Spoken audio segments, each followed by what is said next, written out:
પરીક્ષિતજીના મનની અંદર વિચાર આવ્યો કે આ ઓરડો ખોલવાની ના પાડી છે, એમાં હશે શું? પરીક્ષિતજીએ સેવકોને આજ્ઞા કરી તાળા તોડ્યા અને જ્યાં ઓરડો ખોલ્યો ને ત્યાં ઓરડાની વચ્ચે એક મોટી લોખંડની પેટી પડી હતી અને એ પેટીને તાળું લગાવેલું હતું ને એમાં લખ્યું હતું કે મહેરબાની કરીને આ પેટી કોઈ ખોલશો નહીં. તો પરીક્ષિતજીના મનમાં આશ્ચર્ય થયું કે મારા બાપ દાદા કઈક વધારે સંપત્તિ આમાં મુકતા ગયા હશે. સેવકોને આજ્ઞા કરી તાળા તોડો. પરીક્ષિતજીની આજ્ઞા થઈને જ્યાં તાળા તોડ્યા અને પરીક્ષિતજીએ જ્યાં પેટી ખોલી, પરીક્ષિતજીએ પેટીમાં જોયું ને તો એક બીજી મોટી પેટી પડી હતી. પરીક્ષિતજીના મનની અંદર વિચાર આવ્યો કે પેટીમાં પેટી બંધ રાખીને મારા બાપ દાદા શું રાખતા ગયા હશે. સેવકોને આજ્ઞા કરી તાળા તોડો. જ્યાં તાળા તોડ્યા પેટી ખોલી, સજ્જનોએ પેટીની અંદર પરીક્ષિતજીએ જોયું ત્યાં બીજી પેટી પડી હતી. જો ભાગવતજીની અંદર આટલી બધી પેટી લખી નથી હો, પણ પરીક્ષિતજીને જેમ કૌતુક થાય એમ તમને વિચાર આવે છે ને કે આ પેટીમાં શું હશે. તો પરીક્ષિતજીને વિચાર આવ્યો કે પેટીની અંદર પેટીમાં પેટી શું મૂકી દીધું હશે. તાળા તોડ્યા અને જ્યાં પેટી ખોલી, પરીક્ષિતજીએ જોયું આ પેટીમાં એક સુવર્ણનો રત્ન જડિત મુગુટ પડ્યો હતો. હવે આ મુગુટ અનિતિનો હતો. જ્યારે ભીમસેન અને અર્જુનને લઈ અને દ્વારિકાધીશ ભગવાન મગધ દેશના રાજા જરાસંધને જીતવા માટે ગયા, એ વખતે જરાસંધને ભીમસેને જ્યારે માર્યો ત્યારે જરાસંધનો મુગુટ ભીમસેને લઈ લીધો. તો ભીમસેનને અર્જુનજીએ ના પાડી કે આવો અનિતનો મુગુટ છે, જરાસંધના દીકરાને આપી દો, આપણે ન રખાય.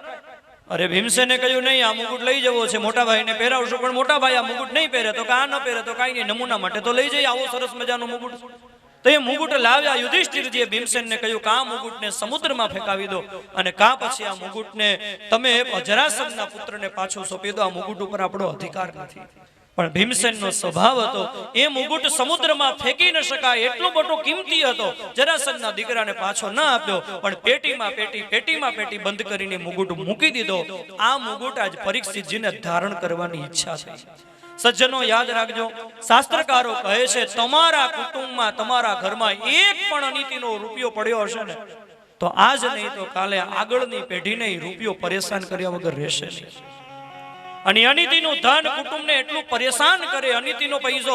અને શાસ્ત્રકારોનું પ્રમાણ છે કે આખો દિવસ ઘરમાં તમે આનંદ કિલ્લોલ કરતા હો અને ઘરમાં ખાવાનો સમય થાય અને ઘરમાં કજીઓ થાય એટલે સમજી લેવાનું મારા ઘરનું ધન અપવિત્ર છે. અને અપવિત્ર અન્ન ઘરમાં ખાવાના સમયે જ કજીઓ કરવો છે, શાંતિથી ખાવાનું. અને એ ધનને પવિત્ર કરવાનું શ્રેષ્ઠતમ જો કોઈ સાધન હોય તો એ ધનને પવિત્ર કરવું હોય ને, શાંતિથી એ ધનને ભોગવવું હોય ને તો વગર વિચારે 10મો ભાગ એ ધર્મના માર્ગની અંદર વાપરી દેશો તો 9 ભાગ તમને શાંતિથી જીવવા દેશે. અનિતિનો પૈસો ખાવા ટાણે કજીઓ કરાવે, અનિતિનું ધન ખપે નહીં, અનિતિનો પૈસો નહીં. એ એવો છે કે ઈ છે ને, અનિતિનું ધન એવું છે કે ગામડામાં રહ્યા હોય લોકોને ખબર હોય કે જમીન ઉપર ગોબર પડ્યું હોય ને, ઈ ગોબર તમે લ્યો ને તો એકલું ન આવે, ભેગી થોડીક ધૂળ આવે છે. એમ અનિતિનું ધન જ્યારે જાય ને ત્યારે એકલું ન જાય, આપણું નીતિથી કમાઈ લેવું ને ઈ ભેગું લીધું જાય, ઈ રેજ નહીં, ટકે જ નહીં. એક જણ ચાલ્યો જતો હતો ને, એમાં કોકનો જાતવાન ઘોડો સરસ મજાનું ઘાસ ચરતો હતો, જાણે ઘોડાની ચોરી કરી લીધી. તે ગામમાં આવ્યો, બધાએ કીધું કે લા ઘોડો લીધો, હાવ ખોટું બોલ્યો. કે શું કિંમતમાં લીધો તો કે લાખ રૂપિયામાં. હકીકતમાં લઈ આવ્યો તો ચોરી. પણ બધાએ આના વિશે પૂછપૂછ કરે, આને વિચાર કર્યો વેચી નાખું, જાતવાન ઘોડો છે, 1 લાખ રૂપિયા આવી જશે. તે શહેરમાં ઘોડો વેચવા નીકળો. તો કોઈ આવ્યો અને કહ્યું કે આ વેચવાનો છે. તો કે હા, શું કિંમત લેવી છે? તો કે 1.25 લાખ રૂપિયા લેવાય. તો કે 1.25 લાખ થોડા હોય, કઈક વ્યાજબી કરો. તો કે 1.25 લાખ પૂરા લેવા, તાર લેવો હોય તો લે, નહીં તો વેતો થા. તો કે મારે લેવો તો છે, પણ આ ઘોડો ચાલવામાં કેવો છે એ તો જરા ખબર પડવી જોઈએ ને. ઘોડી જો ચાલવામાં બરાબર રેવાળ હોય તો વાંધો ના આવે, પણ ટાઈડું ઘોડું હોય ને તો માથે અસવાર બેઠો હોય ને ત્યારે નીચો બાવળ હોય ને એની હેઠે થઈ આવે. ઈ કઈ રીતે ચાલે એના ઉપર એની કિંમત થાય. તો ચાલવામાં કેવો છે તો ખબર પડવી જોઈએ ને. તો કે હા, ઈ તમ ચક્કર મારી આવો, તમને ખ્યાલ આવી જાય. તે ઓલો ચક્કર મારવા ગયો, પાછો આવ્યો જ નહીં. બહુ રાહ જોઈ, પાછો ના આવ્યો. એટલે પછી એકલો ગામમાં આવ્યો. એટલે બધાએ પૂછ્યું કે લા ઘોડો ક્યાં? તો કે ઈ તો મેં વેચી નાખ્યો ને. તો કે કેટલામાં દીધો? એટલે કે પછી કઈ નફો ન કર્યો, જેટલામાં લીધો તો એટલામાં દીધો. અનિતિનું ધન એવું છે, જેટલામાં લીધું એટલામાં દીધું. અનિતિનું મુગુટ પડ્યો હતો તો પરીક્ષિત, આ બધી કથાઓ આપણા માટે જ. અનિતિનો મુગુટ પરીક્ષિતજીને ધારણ કરવાની ઈચ્છા થઈ અને પેટીમાં રહેલો મુગુટ પરીક્ષિતજીએ જ્યાં મસ્તક ઉપર ધારણ કર્યો.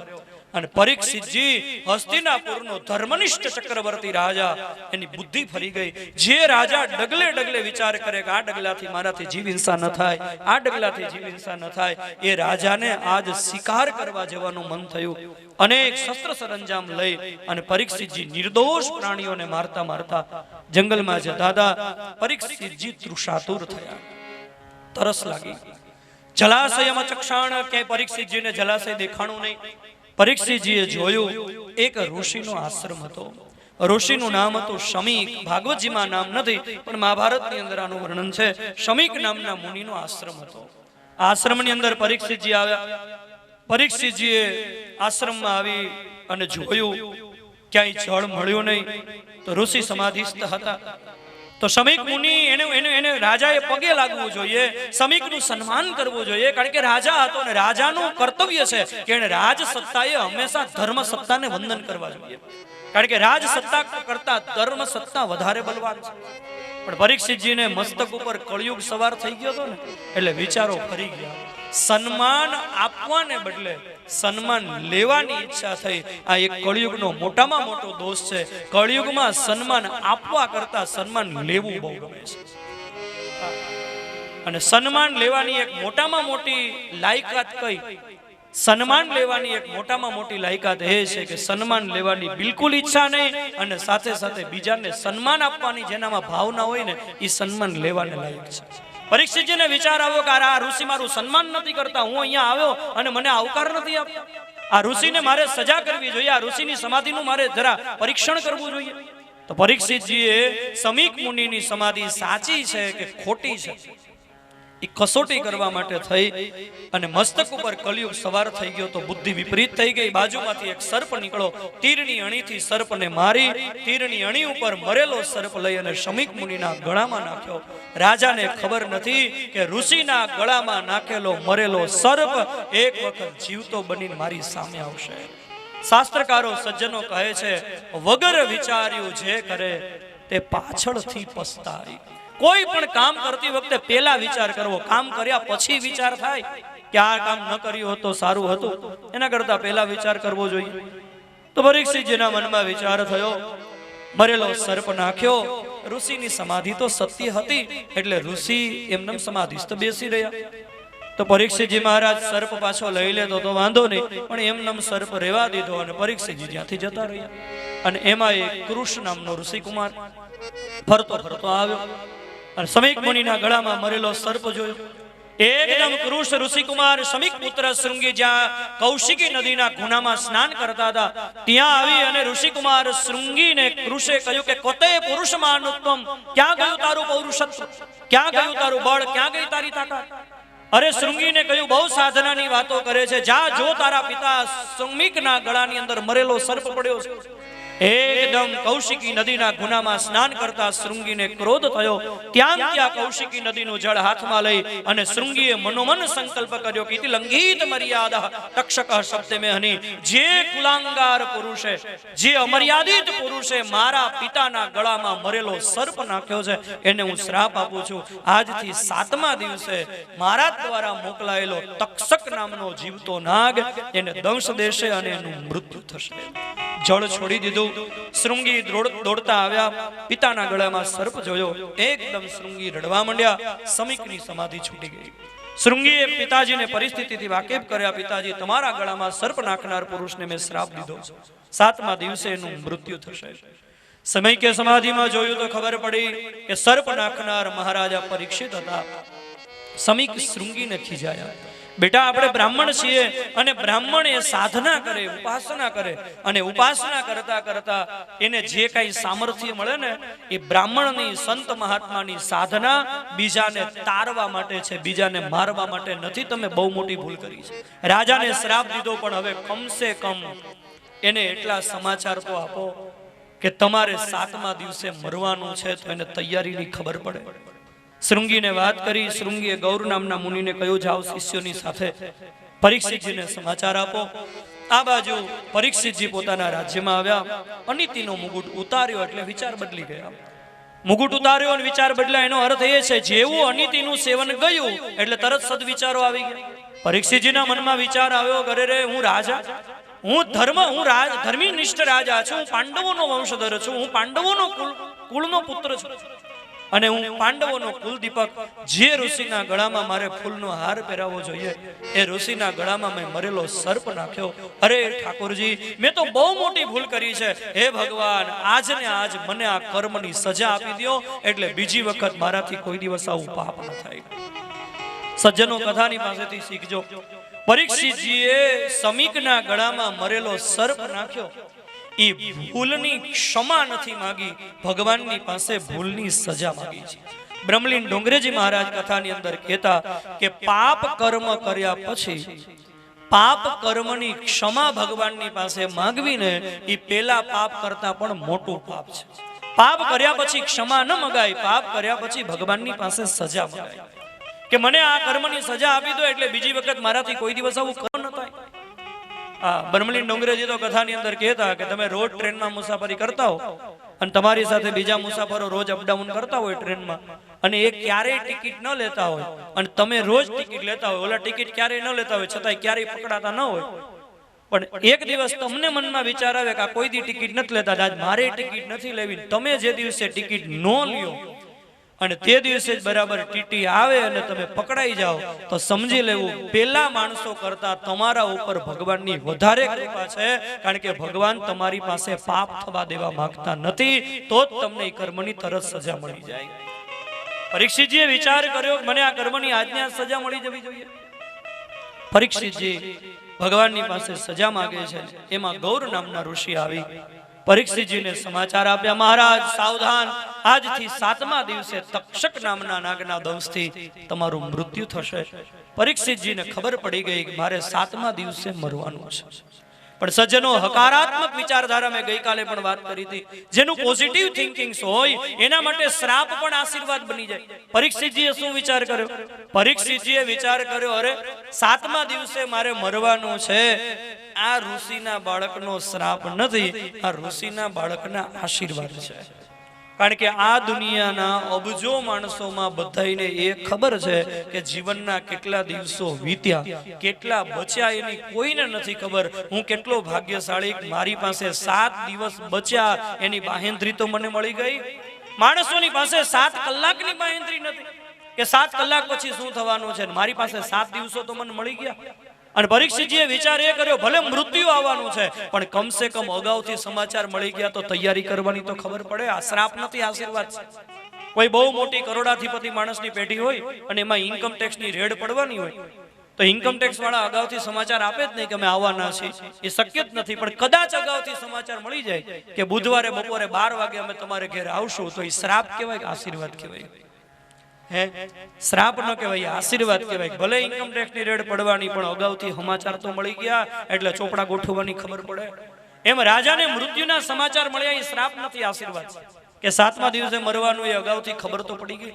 પરીક્ષિતજી સાવધાન બની ગયા.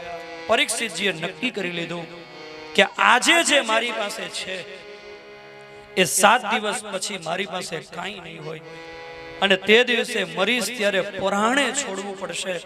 એના કરતા લાવને આજ સામે ચાલીને છોડી દઉં, અને હવે મારા આત્માનું કલ્યાણ જો હું ન કરું તો મારા જેવો દુર્ભાગી કોણ હોય. મારા પ્રભુએ મને અગાઉથી સમાચાર આપી દીધા છે કે મારે 7 દિવસ પછી મરવાનું છે. પરીક્ષિતજી સાવધાન. જ્યેષ્ઠ પુત્ર જન્મેજયને રાજ્યગાદીની નિમણૂક કરી. પરીક્ષિતજીએ વલ્કલ વસ્ત્રો ધારણ કર્યા. બ્રાહ્મણો પાસે સંકલ્પ પૂર્વક અન્નશન વ્રત લીધો, મૃત્યુ પર્યંત અન્ન જળ લેવું નહીં. ગંગાના કિનારે પરીક્ષિતજી આત્મકલ્યાણના હેતુથી આવ્યા. ભાગવતજીની અંદર બતાવ્યું છે, અત્રિ વશિષ્ઠ ચ્યવન શરદ્વાન અરિષ્ટનેમી ભૃગુ અંગીરા પરાશર વિશ્વામિત્ર પરશુરામજી મેધાતિથિ દેવલ આવા પવિત્ર ઋષિઓ, જેનું નામ લેવાથી દિવસ સુધરી જાય, આવા પવિત્ર ઋષિઓ આવ્યા છે. પરીક્ષિતજીએ બધા જ ઋષિઓનું સ્વાગત કર્યું છે. બધા ઋષિઓને પરીક્ષિતજીએ પૂછ્યું, મારા આત્માનું કલ્યાણ કરવાના હેતુથી હું તમને પૂછું છું, મને 7 દિવસમાં મારા પ્રભુ ઠાકોરજી મને મળી જાય એવું કોઈ સાધન મને બતાવો. પણ આ બધા જે ઋષિઓ હતા ને એ કોઈ સામાન્ય ઋષિઓ નતા.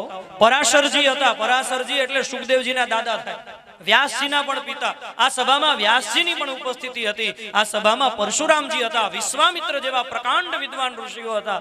પણ પરીક્ષિતજીને કોઈએ જવાબ ના આપ્યો. શું એ ઋષિઓ જવાબ નતા આપી શકે એમ હતા?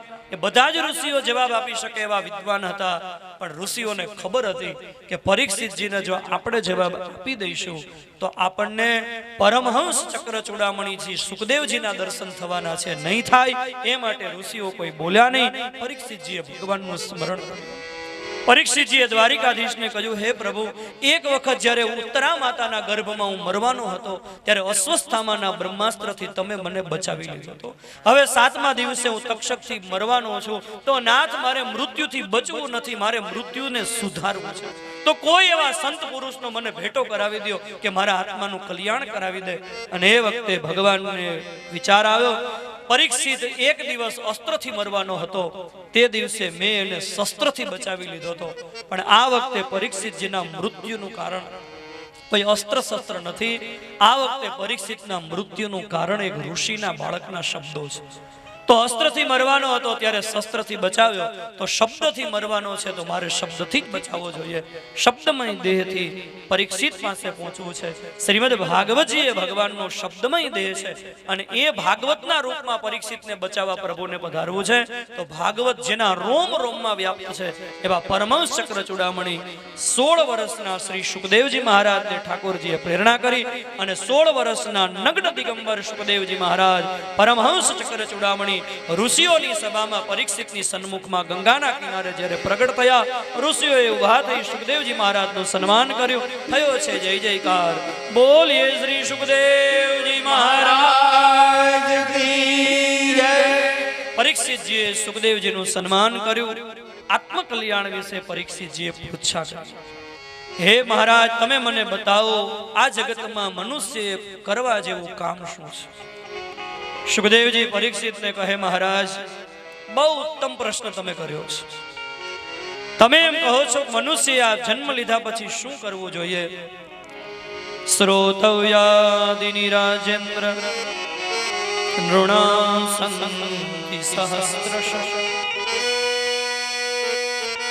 અપશ્યતાત્મતત્વં ગૃહેષુ ગૃહમે નિદ્રયાર્યતે નક્તમ વ્યવયेन ચ વાવયઃ દિવાચાર્થે હયારાજ કુટુંબ ભરણે. સુખદેવજી પરીક્ષિતજીને, મહારાજ, આ જગતની અંદર સાંભળવા જેવું ઘણું છે. સંતો મહાપુરુષો ઘણા છે, આત્મ કલ્યાણના સાધનો આ જગતમાં ઘણા છે, પણ એ બધા સાધનો કોના માટે છે? જેની આત્મ કલ્યાણની તૈયારી છે ને એવા લોકો માટે છે. પણ થાય છે શું? અપશ્યતામ આત્મતત્વમ ગૃહેષુ ગૃહમેધિનામ.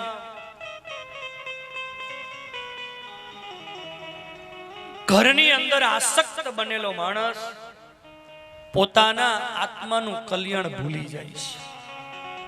હકીકતમાં આત્મ કલ્યાણના હેતુથી તો મનુષ્ય દેહ મળ્યો છે, અને એ આ મનુષ્ય દેહ લીધા પછી આત્મ કલ્યાણ તો ભૂલી જાય છે, અને જીવન કેવી રીતે પૂરું થઈ જાય છે? નિદ્રયા રીયતે નક્તમ. રીયતે એટલે નાશ કરે છે. કેવી રીતે દિવસોનો નાશ કરી નાખે છે? નિદ્રયા રીયતે, રાત્રે ઊંઘ, અને દિવસે પૈસા કમાવાના અને વ્યવહાર ચલાવવામાં માણસનું જીવતર આમનમ પૂરું થઈ જાય છે. કુટુંબનું ભરણ પોષણ કરવાનું એક મચ્છર જેમ જન્મે અને ગણગણ કરતું મરી જાય, બસ એવી રીતે જન્મ લીધો એટલે જીવવું પડે. જીવવા માટે ખાવું પડે, ખાવા માટે ભણવું પડે, કમાવવું પડે, કમાવા માટે ભણવું પડે, ખાવાનું, કમાવાનું, ભણવાનું, અને આમનમ મરી જવાનું. આમનમ જીવન પૂરું થઈ જાય છે. ગુજરાતી કવિ દલપતરામ પોતાની એક કવિતાની અંદર લખે છે, ઉથલી નકામની માં તૃષ્ણાદામ ચામની માં જારી કરી જામની માં ખૂબ બેઠો કોઈ નહીં, જમવા જમાડવામાં બીજાનું વગાડવામાં એક પૈસો આપવામાં આવ્યો નહીં કોઈ નહીં. જાય જાય જીવ તરજો ને તરજો જેવી રીતે જળવાયો જાય સાથે જંતુઓ બી જાય જાય. ખાઈ ખાઈ કલક અને ખોતરી ખચિત કાલ ન ખાય, નેણ ખાય શીરની શિખાય. કુથલી નકામનીમાં તૃષ્ણા દામ ચામનીમાં જારી કરી જામનીમાં ખૂબ બેઠો હોય. કવિ લખે છે કુથલી નકામનીમાં, બીજાની નિંદા કરવામાં, બીજાની કુથલી કરવામાં, હાવ બિન ઉત્પાદક ચર્ચા, કે જે ચર્ચાનું પરિણામ કાંઈ ન હોય. એક કલાક કોકની વાત માંડે ને પછી હું કે હાલો બાપા આપણે ને હું છે તો આપણે ને હું છે તો આ શરૂઆત કામ કરી.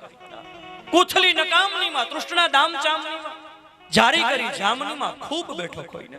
કવિ લખે છે બીજાની નિંદા કરવામાં, રાત્રે ઊંઘ અને વિષય ભોગ અને દિવસે પૈસા કમાવામાં ખૂબ બેઠો કોઈને. થોડાક દિવસો જમવા જમાડવામાં, બીજાનું બગાડવામાં, એકેય પૈસો આપવામાં આવ્યો નહીં કોઈને. જમવામાં જમાડવામાં જિંદગી પૂરી થઈ જાય. એની ત્યાં લગ્ન હતા તેથી આપણને કંકોત્રી લખી હતી. તો આપણે ત્યાં લગ્ન છે તો આપણે એને કંકોત્રી લખવી જોઈએ. આપણે ત્યાં લગ્ન હતા તેથી 51 ચાંદલો લખાવ્યો હતો તો આપણે 51 ચાંદલો લખાવવો જોઈએ. આમ જમવામાં જમાડવામાં જિંદગી પૂરી થઈ જાય છે. કાઠિયાવાડમાં તો કહેવત છે હગા જમાડે હાટે પાટે અને નો જમાડે તો બાધે પાટે પાટે. જમવા જમાડવામાં, બીજાનું બગાડવામાં, એકેય પૈસો આપવામાં આવ્યો નહીં કોઈને. કવિ લખે છે ભલા માણસ જાય જાય જીવતર જોને તારું જેવી રીતે જળ વયું જાય. જેવી રીતે નદીમાં પાણી જતું હોય ને એમ જીવતર વયું જાય છે. નદીના પાણીની ઉપમા એટલા માટે આપી છે કે નદીમાં એક વખત એક જગ્યાએ આવેલું પાણી બીજી વખત ક્યારેય એ જગ્યાએ પાછું ન આવે. ગંગાજીના એક ઘાટ ઉપર તમે એકથી વધારે વખત સ્નાન કરી શકો, પણ ગંગાના એકના એક પાણીમાં તમે એકથી વધારે વખત સ્નાન ન કરી શકો, કારણ કે બીજી વખત ઘાટ ઉપર જાઓ ત્યારે ઘાટ એનો એ હોય, પાણી બદલાઈ જાય. કારણ કે પાણીનો પ્રવાહ તો સતત વહે છે નદીમાં. એમ આજનો ગયેલો દિવસ આવતીકાલે પાછો નહીં મળે. આજનો ગયેલો દિવસ કરોડો રૂપિયા આપવા છતાં પાછો નહીં મળે. અને સજ્જનો એટલા માટે શાસ્ત્રકારો કહે છે આ જગતમાં સૌથી મૂલ્યવાનમાં મૂલ્યવાન જો કોઈ વસ્તુ હોય ને તો સમય જેવું મૂલ્યવાન આ જગતમાં કોઈ નથી. સોના કરતા પણ સમયની કિંમત વધારે એટલા માટે છે કે ગયેલું સોનું કદાચ પાછું મળે પણ ગયેલો સમય કોઈ દિવસ પાછો ન મળે. અને સોનાને પૈસાને તો તિજોરીમાં સાચવીને રાખી શકાય કે હમણાં ભલે તિજોરીમાં પડ્યા, સમયને સાચવીને રાખી શકાય કે આજનો દિવસ તિજોરીમાં મૂકી દો, આજનો દિવસ ક્યાંય ખોટો ઉપયોગમાં નથી લેવો. તમે જે ઉપયોગ કરશો, સમય વહી રહ્યો છે. અહીંયા એક એક ક્ષણ મૂલ્યવાન. મારા અને તમારા જીવનના તો કેટલાય વર્ષો એમને વયા જાય છે, બાકી બધું જ અહીંયા મૂલ્યવાન છે. શાસ્ત્રકારો એમ કહે છે કે એક વર્ષની શું કિંમત છે. આપણને એમ લાગે કે એક વર્ષની શું કિંમત, એક વર્ષની શું કિંમત છે એ જાણવું હોય ને તો પહેલા ધોરણથી માંડીને 10મા ધોરણ સુધી બે વિદ્યાર્થીઓ એક સાથે ભણ્યા હોય અને 10મા ધોરણમાં એક નાપાસ થાય ને એક પાસ થઈ જાય અને ઓલો એક વર્ષ પાછળ રહી જાય ને એને પૂછજો કે એક વર્ષની શું કિંમત હોય. અરે એક વર્ષ છોડો, એક મહિનાની શું કિંમત છે એ જાણવું હોય ને તો જે માતાએ 8મે મહિને મરેલા બાળકને જન્મ દીધો હોય ને એ માને પૂછજો કે એક મહિનાની શું કિંમત છે.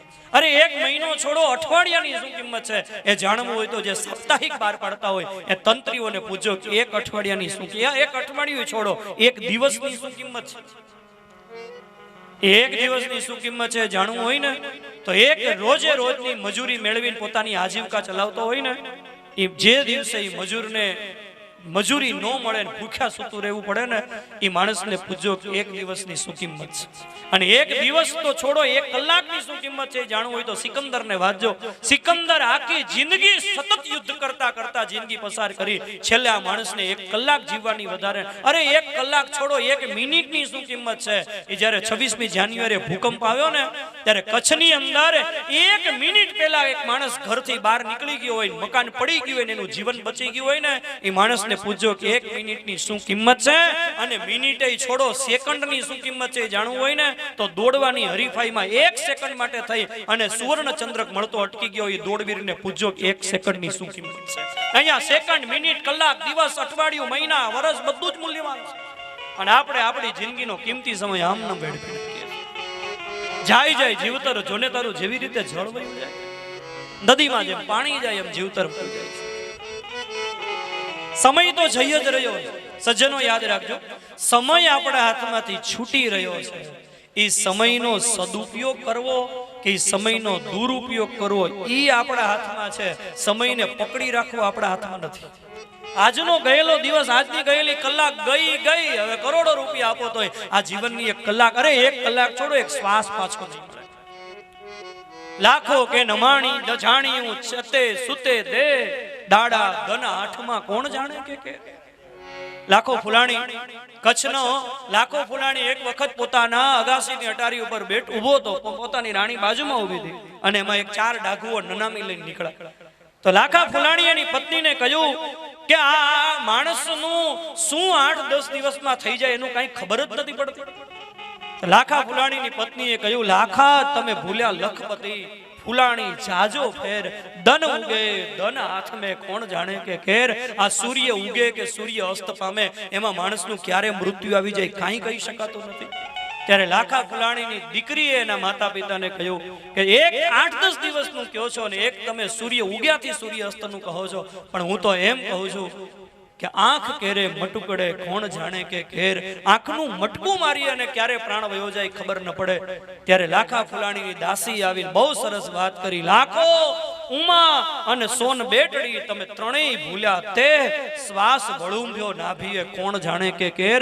આ અંદર ગયેલો શ્વાસ પાછો બહાર આવશે કે નહીં એનું જ નક્કી નથી. મૃત્યુ આમ નિશ્ચિત છે, નક્કી છે, આવવાનું એ પાકું છે, પણ આમ પાછું અનિશ્ચિત છે, ક્યારે આવે એનું નક્કી નથી. જેટલા શ્વાસ લખીને આવ્યા છે એટલા શ્વાસ લેવાના જ છે. જેટલો સમય મળ્યો છે એ સમય હાથમાંથી છૂટી જ રહ્યો છે. એનો સદુપયોગ કરવો કે દુરુપયોગ કરવો એ આપણા હાથમાં છે. સુખદેવજી પરીક્ષિતને કહે છે, રાજા દેહ અપત્ય કલત્રાદિષુ આત્મસૈન્ય સ્વસસ્વપી તેષામ પ્રમત્તો નિધનમ પશ્યન્નપી ન પશ્યતિ. ઘર કુટુંબમાં માણસ એટલો બધો આસક્ત બની જાય છે કે એને ખબર છે કે મારે મરવાનું છે અને છતાંય આંખ આડા કાન કરે છે, મૃત્યુને જોવા છતાં જોતો નથી. શું સુંદર સુખદેવજી અહીંયા ભાગવતજીની અંદર 12 શ્લોકો પરીક્ષિતની પાસે બોલ્યા છે. બહુ સુંદર જ્ઞાન આપ્યું છે. સુખદેવજી પરીક્ષિતને કહે છે કે ઘર કુટુંબમાં માણસ એટલો બધો પાગલ બની જાય છે કે એને ખબર છે કે મારે મરવાનું છે અને છતાં આંખ આડા કાન કરે, એવી રીતે જીવે જાણે કોઈ દી મરવાનું જ નથી. મહાભારતની અંદર યક્ષ યુધિષ્ઠિરનો સંવાદ આવે છે. એમાં યુધિષ્ઠિરને યક્ષરાજ પ્રશ્ન કરે છે કે આ જગતનું મોટામાં મોટું આશ્ચર્ય કયું? આ જગતનું મોટામાં મોટું આશ્ચર્ય કયું? કિમાશ્ચર્ય, મોટામાં મોટું આ જગતનું આશ્ચર્ય કયું? મહાભારતમાં યુધિષ્ઠિર યક્ષરાજની પાસે બોલ્યા છે, અહન્ય હનિ ભૂતાની ગચ્છન્તિ યમાલયં શેષઃ સ્થાવરમિચ્છન્તિ કિમાશ્ચર્ય મતઃ પરમ. અહન્ય હનિ ભૂતાની ગચ્છન્તિ યમાલયં. મોટામાં મોટું આશ્ચર્ય એ છે કે માણસ પોતાના કુટુંબમાં, પોતાના સમાજમાં, પોતાના ગામમાં રોજ રોજ અનેક માણસોને મરતા જોવે છે અને છતાંય પોતે કોઈ દિવસ મરવાનો જ નથી. આવી રીતે જીવે છે ને મોટામાં મોટું આશ્ચર્ય છે. આંખ આડા કાન કરી જાય છે. અને સજ્જનો યાદ રાખજો, સંસાર આપણે છોડવાનો છે જ નહીં. સંસાર છોડવાનો છે જ નહીં, સંસાર આપણા હાથમાંથી છૂટી રહ્યો છે. સંસાર છોડવાની ક્યાં જરૂર? સંસાર છૂટી જ રહ્યો છે ને. આપણે બાળક હતા એ બાળપણ છૂટી ગયું હાથમાંથી. યુવાની હોય, યુવાની હાથમાંથી હાથે હાથે છૂટી જાય છે. ગમે એટલો પકડવાનો પ્રયત્ન કરીએ છતાં યુવાની હાથમાં રહે. વૃદ્ધાવસ્થા આવે, વૃદ્ધાવસ્થા પણ વહી જાય. બધું જ અહીંયા બદલાતું રહે છે. અહીંયા એક સરખું કઈ રહેતું જ નથી. શાસ્ત્રકારો તો એમ કહે છે કે પરિવર્તન એટલું બધું તીવ્રતાથી થાય છે કે પરિવર્તન થાય છે પણ દેખાતું નથી. આપણે કહી શકીએ બાળકમાંથી યુવાન થયા, યુવાનમાંથી ઘરડા થયા, કોઈ તારીખ ન આપી શકે કે આ તારીખે એવું બાળક હતો ને એમાંથી આ તારીખે યુવાન થયા. નહીં, એટલું બધું તીવ્રતાથી પરિવર્તન ચાલે છે પણ પરિવર્તન થાય છે. સંસાર છૂટી જ રહ્યો છે, એને છોડવાનો નથી. શાસ્ત્રકારો કહે છે સંસાર છૂટી રહ્યો છે, એના તરફ ધ્યાન આપો કે આ બધું મારા હાથમાંથી છૂટી રહ્યું છે. હું આને કોણ પકડી રાખવા વાળો? આ ગમે એટલો પકડવાનો પ્રયત્ન કરીશ તો બધું છૂટી જ જવાનું છે. અને જ્યારે મૃત્યુ આવશે ત્યારે ગમે એટલો પકડવાનો પ્રયત્ન કરશો, એક વસ્તુ હાથમાં નહીં રહે. અને એટલા માટે મને ગમતું એક ગુજરાતી ગીત છે, બહુ સરસ છે. આના શબ્દો સાંભળજો.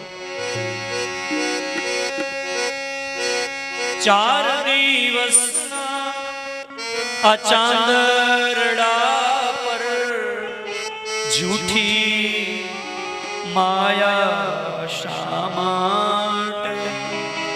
જેના આવે સંગાથે એની માયા શા માટે? 4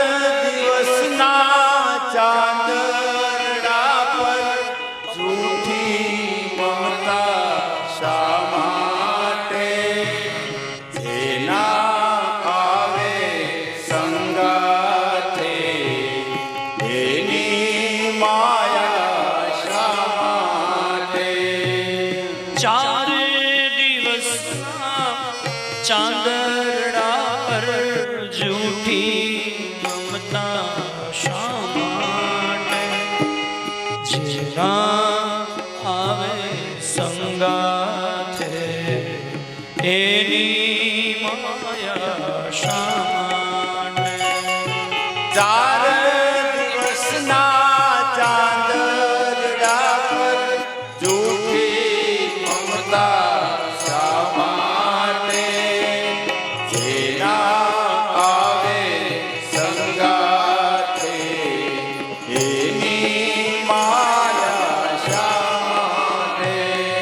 આ વૈભવ સાથે નાયા પ્યારા સ્નેહી સાથે નાયા આ વૈભવ સાથે ના આવે પ્યારા સ્નેહી સાથે ના આવે આ વૈભવ સાથે નાયા પ્યારા સ્નેહી સાથે નાયા વૈભવ સાથે ના આવે પ્યારા સ્નેહી સાથે ના આવે તું ખૂબ મથે જેને જાળવવા એ યૌવન સાથે નાયા તું ખૂબ મથે જેને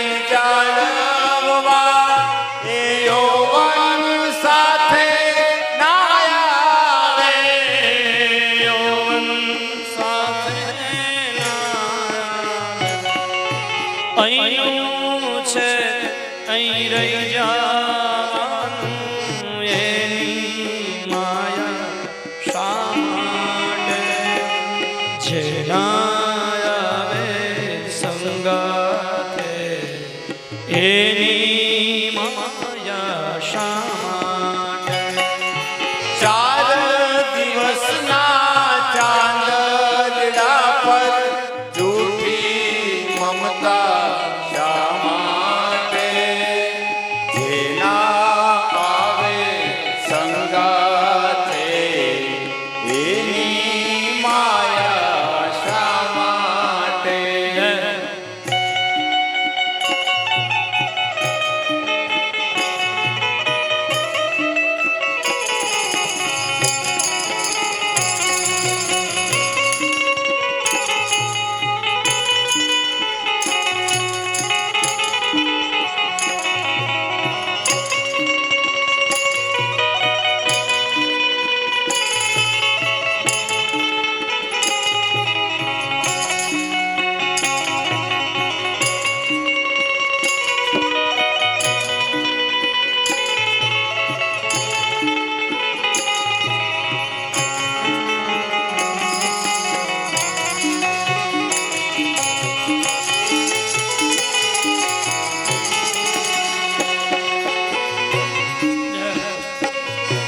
મને ને તમને એક ચિંતા સતાવે છે.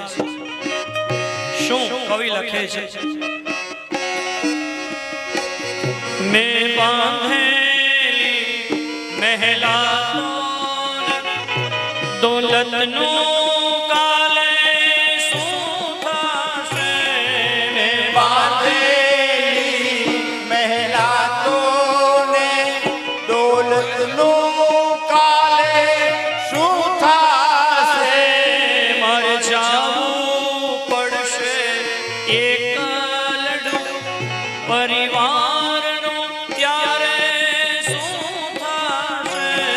મર જાવું પડશે એકલડું પરિવારનું ક્યારે શું થાશે? પરિવારનું ત્યારે શું થશે? પણ સૌનું ભાવિ સૌની સાથે એની ચિંતા શા માટે? જેના આવે સંગાથે એની માયા શા માટે? ચાર દિવસના ચાંદરડા પર જૂઠી મમતા શા માટે? જેના આવે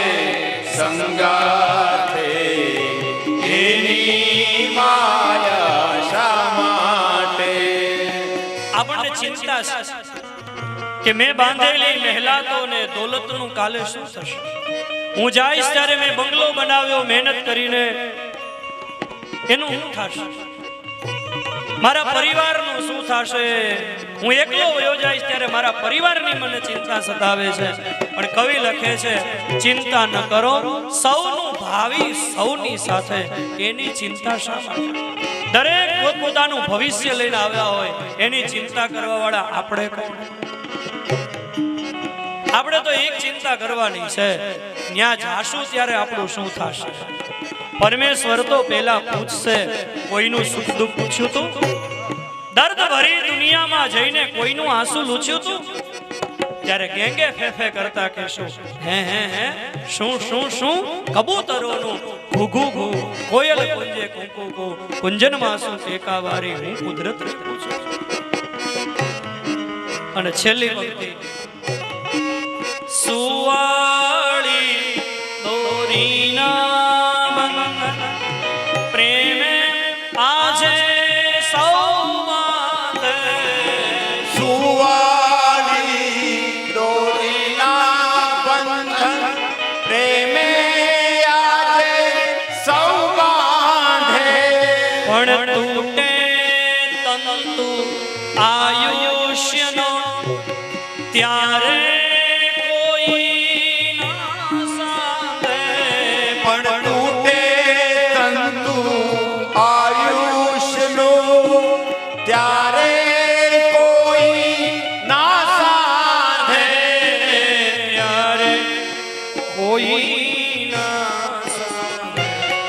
અરે ભીડ પડે ને તડતડ તૂટે જેવા બંધન શા માટે?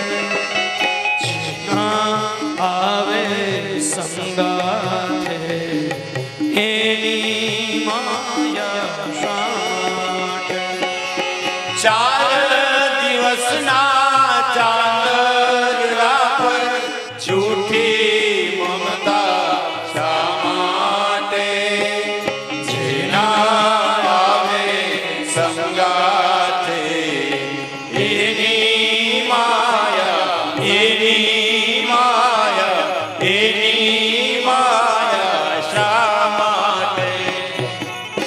સુવાળી દોરીના બંધન પ્રેમે આજે સૌ બાંધે. પણ તૂટે તંતુ આયુષ્યનો ત્યારે કોઈ ના સાંધે. એને ત્યારે કોઈ ના સાંધે. ભીડ પડે તડતડ તૂટે એવા બંધન શા? જેના આવે સંગાથે એની માયા શા માટે? જેને આપણા માન્ય જે મકાન આપણે આપણા હાથે બનાવ્યું હોય, ધોમ ધકતા તાપમાં એ મકાનની દિવાલ વર્ષો સુધી ઊભી રહે એ માટે થઈને તડકામાં દિવાલ ઉપર ચડીને આપણા હાથે આપણે પાણી પાયું હોય, દિવાલને મજબૂત બનાવી હોય, પણ જ્યારે આયુષ્યનો તંતુ તૂટવામાં હોય ને ત્યારે એનું એ મકાન આપણો ખાટલો હાચવવા તૈયાર ન હોય. એ તો આપણે એવું માનીએ છીએ કે આ બધા મારા છે. એ તો આયુષ્યનો તંતુ તૂટે ત્યારે ખબર પડે કોણ કોનું છે. કથા સાંભળતા હોય શાંતિથી, મહારાજ બિચારા એટલી મહેનત કરતા હોય કે શ્રોતાઓને આનંદ આવે, અને એમાં કથા સાંભળતા હોય નજર જાય કે સવિતા માસી આવ્યા, ન્યા બેઠા બેઠા આમ કરે, રસ્તો બતાવે, આમ અહીંયાથી અહીં વિયા હોય, અને સવિતા માસી પાસે આવીને બધાયને જય શ્રી કૃષ્ણ, જય શ્રી કૃષ્ણ, જય શ્રી કૃષ્ણ.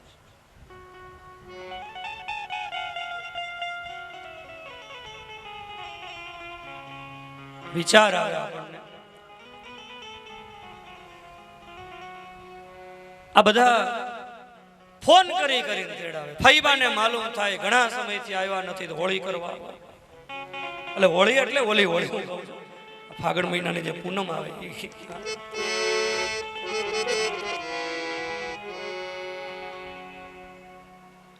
ઉલટાના 12મા દિવસે લાડવા કરીને ખાશે, એકાબીજાને ટાણ કરીને કહેશે લ્યો લ્યો ખાવ ખાવ, બિચારા ક્યાં કઈ ભેગું લેતા ગયા છે ને આપણે લઈ જવાય ક્યાં દીધું.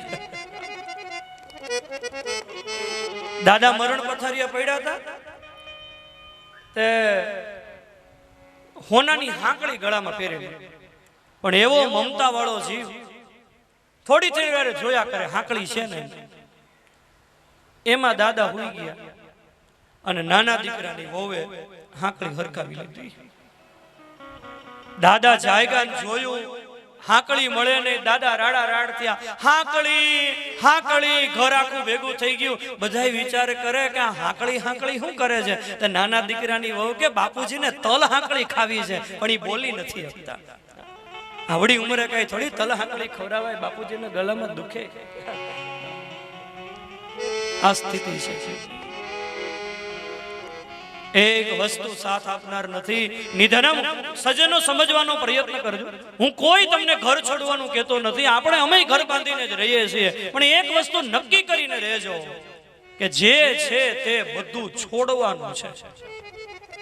તમે નહીં છોડો તો અસ્તિત્વ થપાટ મારીને તમારી પાસે પરાણે જબરજસ્તી છોડાવશે, અને તે દિવસે પરાણે છોડવું પડે ને ત્યારે રોવું પડે. સામેથી છોડી દે તો રાજી થાય. તમે મંદિરે દર્શન કરવા ગયા હો અને પગથિયે કાઢી અને દર્શન કરીને તમે બહાર આવો અને કોક પગરખા લઈને વયું ગયું હોય તો ઉનાળાના ધોમ દગતા તાપમાં ખુલ્લા પગે ચાલવું પડે તો હરાપ નીકળે કે હે ભગવાન, અમારા પગરખા જે લઈ ગયા હોય એનું હરગમાં હારું ન થાય.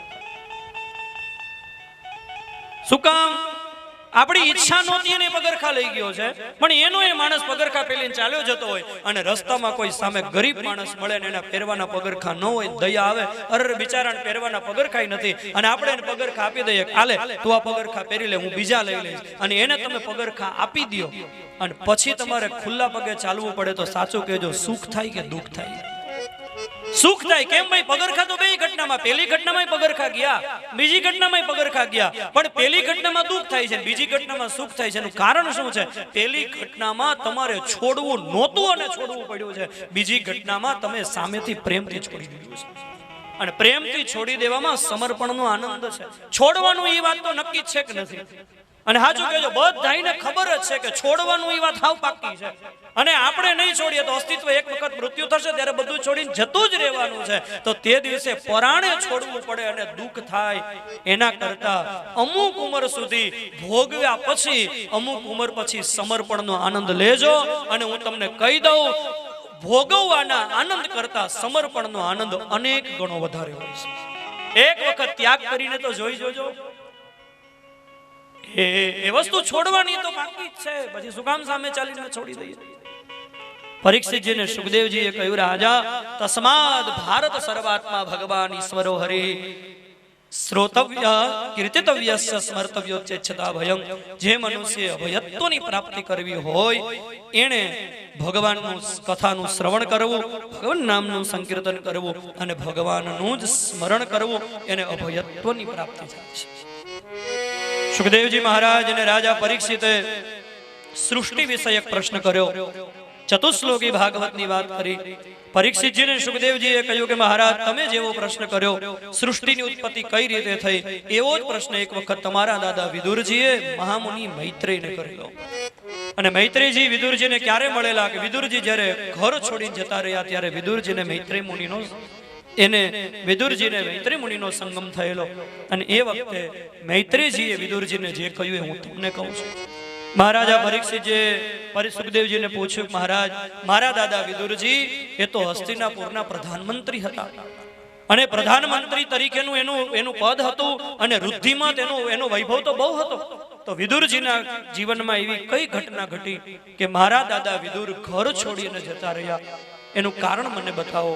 સુખદેવજીએ પરીક્ષિતજીની પાસે મહાભારતની કથા કીધી છે. કથા એવી છે કે હસ્તિનાપુરની રાજગાદી ઉપર પુરુ વંશના બધા રાજાઓ રાજ્ય કરે. કુરુના વંશમાં પ્રતીપ થયા, પ્રતીપના પુત્ર શાંતનુ થયા, શાંતનુના પુત્ર વિચિત્રવીર્ય થયા, અને વિચિત્રના પુત્ર વિચિત્રના પુત્ર થયા ધૃતરાષ્ટ્ર, પાંડુ અને વિદુર, ત્રણે ભાઈઓ.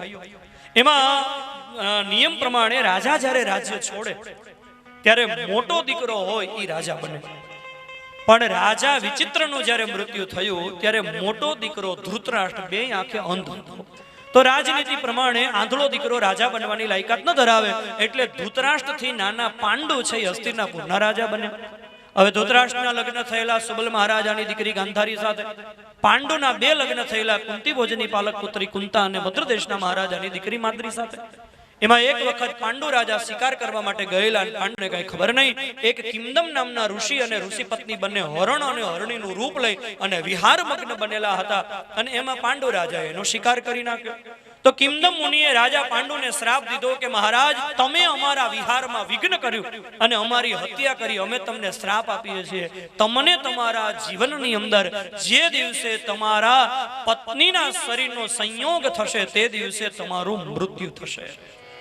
રાજા પાંડુને શ્રાપ થયો, સંતાન છે નહીં, પત્નીના શરીરનો સહયોગ થાય તો રાજા મરે. રાજા પાંડુ ચિંતામગ્ન છે, મારા મર્યા પછી રાજા કોણ બનશે એની ચિંતા હતી. એમાં પાંડુ રાજા એને ચિંતામગ્ન જોઈ 5 વાગે પાડવાનું છે તો પછી આ ચાલુમાં ચા આપવાની શું જરૂર છે? આ ભાઈ બેન જે સેવા ચાલુ રાખે છે. પાંડુ રાજા એને સતત ચિંતામગ્ન હતા. એમાં કુંતાજીના મનની અંદર ચિંતા થઈ. પતિદેવ હંમેશા ચિંતામગ્ન રહે છે. કુંતાજી એ વખતે પાંડુ રાજાને કહ્યું કે પતિદેવ, આપણે ઋષિનો શ્રાપ છે, આપણા વંશને આગળ વધારવા માટે થઈને તમે જો મને અનુમતિ આપો તો હું જ્યારે કુમારી અવસ્થાની અંદર હતી એ વખતે દુર્વાસા મુનિના મને આશીર્વાદ થયા છે, અને જે દેવતાનું આહવાન કરું એ દેવતા આવી અને મને પુત્ર દાન કરે. તમે જો અનુમતિ આપો તો પુત્ર પ્રગટ થાય. એટલે કુંતાજીની વાતથી પાંડુ રાજા સહમત થયા. અને પછી કુંતાજીએ સમયાંતરે એક એક દેવતાનો મંત્ર ભણી અને પુત્ર પ્રગટ કરે છે. ઔષધીય પ્રયોગો દ્વારા યમરાજાના મંત્રથી જે પુત્ર થયો એનું નામ રાખવામાં આવ્યું યુધિષ્ઠિર. કુંતાજીને વાયુદેવના મંત્રથી જે પુત્ર થયો એનું નામ હતું ભીમસેન. ઇન્દ્રદેવના મંત્રથી જે પુત્ર થયા એનું નામ હતું અર્જુન. અને અશ્વિની કુમારોના જે બે મંત્ર હતા એ માદ્રીને આપ્યા, અને માદ્રીએ બે મંત્ર પ્રયોગો કર્યા. એ અશ્વિની કુમારોના મંત્રથી માદ્રીને ત્યાં બે પુત્ર થયા, સહદેવ અને નકુલ. 5 પુત્રો થયા. પાંડુ રાજા તો પ્રસન્ન થયા. હવે એમાં એક વખત બન્યું એવું કે પાંડુ રાજાના જીવનમાં એવી એક અમંગળ ઘડી આવી, અને અમંગળ ઘડીએ પાંડુ રાજાને માદ્રીના શરીરનો સહયોગ થયો, અને પાંડુ શ્રાપને વશ થયેલા મૃત્યુ પામ્યા. હવે આ મૃત્યુમાં માદ્રી નિમિત્ત બની ગયા હતા, એટલે પાંડુ રાજાની પાછળ માદ્રીએ સતી થવાનો નિર્ણય લીધો. સહદેવ અને નકુલ કુંતાના હાથમાં સોંપી અને માદ્રી પાંડુની પાછળ સતી થઈ ગયા. હવે 5 પાંડવોની જવાબદારી કુંતાજી ઉપર આવી. હવે સજ્જનો, જ્યારે પાંડુ રાજાનું મૃત્યુ થયું ને ત્યારે યુધિષ્ઠિર મહારાજની ઉંમર ઘણી નાની હતી. તો હવે નિયમ પ્રમાણે આમ તો રાજા મરે ત્યારે રાજાનો મોટો દીકરો હોય રાજા બને, પણ એ વખતે યુધિષ્ઠિર નાના હતા. એટલે થોડાક સમય માટે ધૃતરાષ્ટ્રે હસ્તિનાપુરના રાજ્યનું સંચાલન કરવું આવો નિર્ણય લેવાનો ઋષિ મહાત્માઓ દ્વારા. એટલે ધૃતરાષ્ટ્ર હસ્તિનાપુરનો રાજા બની ગયો. હવે એમાં બન્યું એવું કે કુંતાજી ઉપર 5 પુત્રોની જવાબદારી છે, પણ ધૃતરાષ્ટ્ર કુંતાજી ઉપર બરાબર બાળકો ઉપર ધ્યાન આપતો નથી. તો એક વખત કુંતાજી આવી અને ધૃતરાષ્ટ્રને કહ્યું કે મોટા ભાઈ, આપ તો કુરુવંશની મર્યાદા ના પાડે છે, તમે અમારા કુટુંબના વડીલ છો, એટલે વડીલની સામે અમારાથી કંઈ બોલાય નહીં, પણ છતાં હવે મર્યાદા જાય છે, તમે મારા દીકરાઓનું ધ્યાન રાખો, કારણ કે મારા પતિનું મૃત્યુ થયું, મારા પતિ તમારા નાના ભાઈ થતા હતા, તો તમારું કર્તવ્ય છે કે નાના ભાઈની વહુ તરીકે મારું તમારે ધ્યાન રાખવું જોઈએ, મારા બાળકો એ તમારા દીકરાઓ છે. તો ધૃતરાષ્ટ્ર એને કહ્યું કે કા અમને અમારું રાજ્ય આપી દો, અને કા પછી અમને રાજ્યમાં જીવવાનો કઈ આધાર આપો, આ રાજ્ય અમારું છે, અમને આપી દો. ધૃતરાષ્ટ્ર કઈ બોલે એ પહેલા દુર્યોધન ઉગ્ર થઈ અને કુંતાજીને અપમાનિત કરીને ધકેલી મૂકે છે. અને આ વાતની ખબર દુર્યોધનના સગા મામા લગભગ બધાને ખબર હોય, શકુની મહાભારતનું એવું વિચિત્ર પાત્ર. એને દુર્યોધનને કહ્યું, દુર્યોધન, પાંડવો નાના છે, યુક્તિપૂર્વક તું પાંડવોને મારી નાખ, અત્યારે નાનપણમાં મરી જશે તો તારું રાજ્ય નિષ્કંટક થઈ જશે.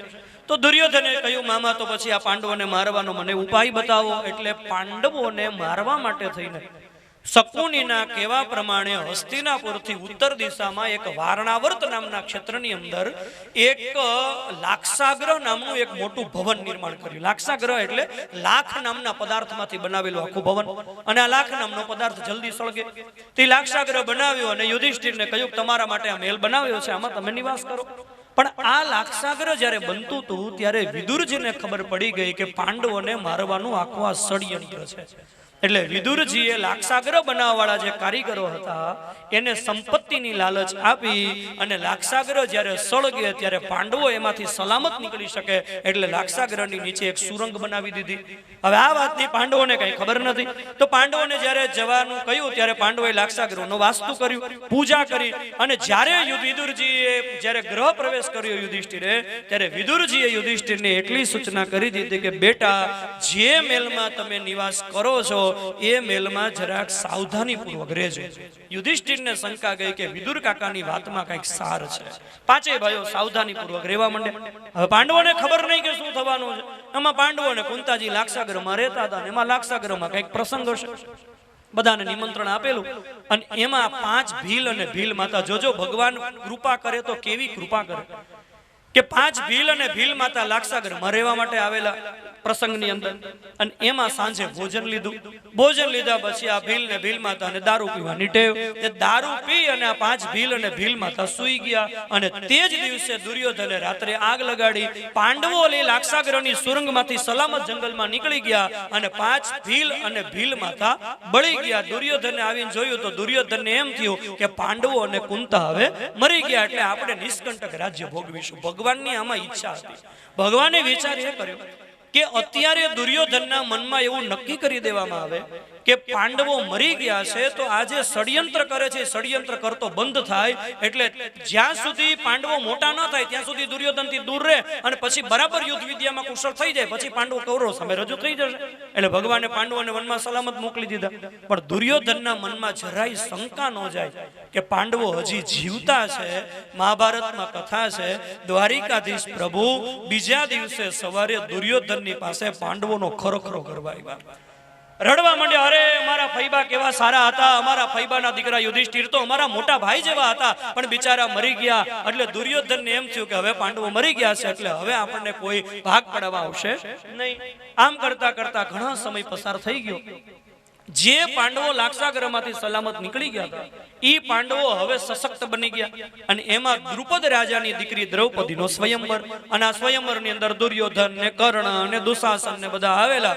એ વખતે ભગવાન યુક્તિપૂર્વક 5 પાંડવોને સ્વયંવરમાં લઈ જાય છે. હવે એ વખતે તો આપણને બધાને ખબર છે, પેલો મત્સ્યવેદ કરવાનો હતો, માછલાની આંખ વીંધવાની હતી. બધા પ્રયત્ન કરે છે, કોઈનાથી માછલાની આંખ ન વીંધાય. કર્ણ ઉભો થયો, દ્રૌપદી એને અપમાનિત કરી દીધો. છેલ્લે કોઈથી કામ ન થયું. ભગવાને અર્જુનને કહ્યું ઉભા થાવ. આવી વખતે પાંડવો બ્રાહ્મણના વેશમાં. દુર્યોધને કહ્યું આ ક્ષત્રિયોનો સ્વયંવર છે, અહીંયા બ્રાહ્મણના દીકરા ના આવી શકે. ભગવાને અટ્ટહાસ્ય કરતા કહ્યું, મૂર્ખ, કોણ કહે છે આ બ્રાહ્મણ છે? 5 પાંડવો મૂળ સ્વરૂપમાં પ્રગટ થયા ત્યારે દુર્યોધનને ખબર પડી કે આ તો હજી જીવે છે. પણ એ વખતે તો કૌરવોનો પ્રતિકાર કરવા માટે સશક્ત બની ગયા હતા. યુક્તિપૂર્વક અર્જુનજીએ મત્સ્યવેદ કરી લીધો અને દ્રૌપદીને પ્રાપ્ત કરી લીધા. 5 પાંડવો દ્રૌપદીને લઈ અને જ્યાં કુંભારના ઘરની અંદર કુંતાજી વગેરે નિવાસ કરતા હતા ત્યાં આવ્યા. અને યુધિષ્ઠિરે બહારથી દ્રૌપદી નામ લઈને આવ્યા એટલે અવાજ કર્યો, માં, તારા માટે અમે ભિક્ષા લઈ આવ્યા. તો કુંતાજીને એમ કે કંઈક વસ્તુ લાવ્યા હશે. એટલે કુંતાજી તો માં છે એટલે સ્વાભાવિક એનાથી એવું બોલાઈ ગયું કે જે લાવ્યા હોય તે 5 ભાઈઓ ભાગ પાડીને વેચી લ્યો. હવે આમાં ભગવાનની ઈચ્છા હતી કે પાંડવોના એક જ પત્ની દ્રૌપદી બની રહે. શું કામ? કારણ કે ભગવાનની ઈચ્છા એવી હતી કે પાંડવોના સંગઠન દ્વારા મારે ધર્મ સ્થાપન કરાવવું છે. હવે જો પાંડવોના અલગ અલગ વિવાહ થાય તો ઘણી વખત ભાઈ ભાઈની વચ્ચે તો સ્નેહ હોય, પણ અલગ અલગ સ્વભાવની સ્ત્રીઓ ઘરમાં આવે તો ભાઈઓ ભાઈઓને જુદા પડવાનો પ્રસંગ ઊભો થાય. એટલે વિચાર એ કર્યો કે પાંડવોને જો સંગઠિત રાખવા હોય તો એક જ પત્ની પાંડવોની બની રહે તો પાંડવો સંગઠિત રહે. દ્રૌપદીએ પાંચેય પાંડવોના પત્ની બનવાનો નિર્ણય લેવાનો. એક વર્ષ સુધી એક પાંડવની સાથે દ્રૌપદીએ નિવાસ કરવો. જેની સાથે દ્રૌપદી નિવાસ કરતા હોય એના મેલમાં અન્ય પાંડવે જવું નહીં. જાય તો 12 વર્ષ વનવાસ ભોગવવો. આવા બધા કડક નિયમો બનાવવામાં આવે. હવે પાંડવો એના લગ્ન થયા. આ વાત દ્વારિકાધીશને ખબર છે. પણ હવે એ વખતે પાંડવો પાસે સંપત્તિ તો હતી નહીં. જો ભગવાન કેવી કૃપા કરે તો ભગવાને વિચાર કર્યો કે અત્યારે પાંડવો પાસે સંપત્તિ છે નહીં. પાંડવો ક્ષત્રિય છે, એ ભૂખા સુઈ જશે, ભૂખા મરી જશે, પણ કોઈની પાસે માગવા જશે નહીં. અને આમ દાન આપીએ તો ક્ષત્રિય દાન તો સ્વીકારે નહીં. તો પાંડવોને મારે ધનવાન બનાવવા હોય તો શું કરવું? ભગવાને યુક્તિપૂર્વક પોતાના મોટા ભાઈ બલરામજીને ખબર ન પડે એમ પોતાની નાની બેન સુભદ્રાનું હરણ અર્જુનજી દ્વારા કરાવી અને સુભદ્રાજીના લગ્ન અર્જુન સાથે કરાવ્યા અને સુભદ્રાજીને કરિયાવરમાં અઢળક સંપત્તિ દીધી. એટલે એ બાને હવે પાંડવો સંપત્તિવાન બની ગયા. પણ પાંડવોને સંપત્તિ મળી ગઈ ને એટલે વિચાર આવ્યો કે ચાલો ને કંઈક સત્કર્મ કરીએ. સજ્જનો યાદ રાખજો, જે માણસનું ધર્મની સાથેનું જોડાણ હોય ને, જે માણસને કોઈ સારા સદગુરુનો આશ્રય હોય ને, જે માણસને કોઈ સારા વિચારકોનો સંગ હોય ને, જે માણસના જીવનમાં સત્સંગ હોય ને, એને ધન સંપત્તિ વધે ને એટલે હંમેશા સારા કામ કરવાનું મન જ થાય. અને ધર્મની સાથે જોડાણ નહીં હોય પણ સંપત્તિ જો વધતી જશે ને તો ધર્મના જોડાણ વગરની સંપત્તિ માણસને દારૂ તરફ લઈ જશે, જુગાર તરફ લઈ જશે, ન કરવાના ખોટા કામ તરફ લઈ જશે. સંપત્તિની સાથે સાથે ધર્મનું જોડાણ હોવું બહુ જરૂરી છે. ધર્મરાજા યુધિષ્ઠિરે વિચાર કર્યો સંપત્તિ મળી છે, હાલો કંઈક એકાદું સત્કર્મ કરીએ. એટલે ધર્મરાજા યુધિષ્ઠિરે પોતાના પિતા પાંડુ મહારાજાની સ્મૃતિમાં રાજસૂય નામનો એક વિરાટ યજ્ઞ કર્યો. બહુ ટૂંકમાં હું તમને કથા કહું.